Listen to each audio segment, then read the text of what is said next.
खोथाया जाहैबाय मैया थांनाय जेनोखि जोंनि आवगुनि सेन्ट्रेलनि जेनेरेल सेक्रेटारि मावथि ब्रह्म हाज'वारि बिथां एक्स MCLA PCDR-नि बिथाङा दा बिथाङा BPF-आव जइन जाहैदों बेखौहाय जोङो नुदों।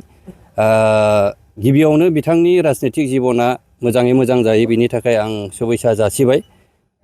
मोनसे बाथ्राखौल' आं सिन्था खालामदों जे बिथां थांनायाव जोंनि रायजो राजाया जेबो खहा जायाखै आरो नार्भास मोनाखै।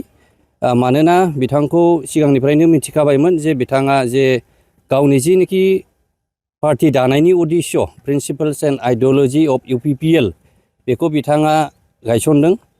दा आरोबाव गावनि गायसननाय थांखिखौ जे सिलेक्ट जानानै BPF-नि जेनोखि प्रिन्सिपल्स एन्ड आइडिय'लजि बेखौहाय बजबहैनाया एसे राजनीतिक भाबे एसे अयनाय जादों होननानै आं सानो आरो रायजो राजाबो बेखौ दिनै फोरमायदों। दा बेनि थाखाय जोंहा रायजो राजाया जेबो खहा जानाय नङा, UPPL-आ जेबो खहा जायाखै। रायजो राजा जेरैबायदि सिगां दं दाबो दङ।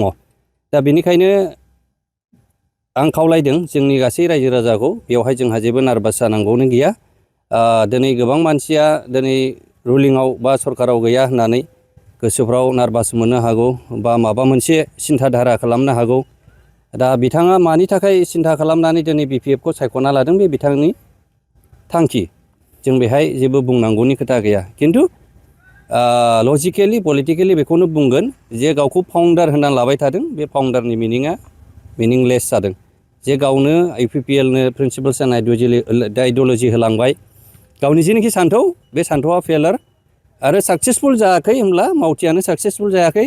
साक्सेसफुल जादों होननानै बुङोब्ला UPPL-आ मावथियानो जादोंमोन। दा बेवहाय जोंहा गोलाव बुंनांगौ गैया, बेयावनो बाथ्राया जोबो। दा बेनि थाखाय आं रायजो राजाखौ खावलायगोन जोङो खौसेयैनो थागोन आरो जोङो खौसेयैनो दावगालांगोन। बेखिनिखौ बुंनानै आं दोनथ'नाय जाबाय। बिथाङा निस्सय सोलायाखै, बेहायथ' सोलायनायबो नङा। बेखौहाय गावल' नङा आरो गोबां मेम्बार्सफोरजों लानानै बेखौहाय सावरायनाय जादों, जेरावहाय लिबारेल होननानै बुंनाय जादों। गासैनिबो मतामत बेहाय दङ। खिन्थु बेहाय गावनि जेनोखि आत्मा, मोनसे संगठन खालामोब्ला बेहाय मोनसे आत्मा स्पिरिटआ जरित थायो, नोंनि आंनि स्पिरिट। दा बे मावथि ब्रह्मनि स्पिरिटआ बबाव सिलेक्ट जाखो खोथाया बेसो।